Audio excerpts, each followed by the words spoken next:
জীবনে এমন একটা পর্যায়ে এসে দাঁড়িয়েছি যেখানে থেকে কোনো কিছুই ভালো লাগে না, কোনো কিছুতেই মন বসাতে পারি না। এখন আর কোনো কিছুই ইচ্ছে করে না, এখন আর কোনো জায়গাতেই ভালো লাগে না, না বাইরে না ঘরে আর না অন্য কোথাও। মনটা কেমন জানি অগোছালো হয়ে গেছে। অনেক খুশির কারণেও কেমন জানি খুশি হতে পারি না, আবার অনেক দুঃখতেও নিজের মনের মতো করে একটু কাঁদতে পারি না। না ইচ্ছে করে নিজের কথা কাউকে বলতে, আর না ভালো লাগে নিজের অসুবিধাটা অন্য কাউকে বোঝাতে।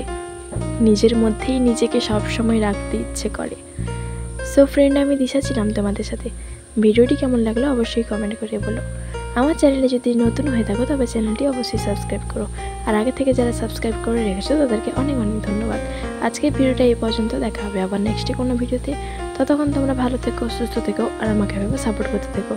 আমার ভিডিওটি দেখার জন্য সবাইকে অনেক অনেক ভালোবাসা।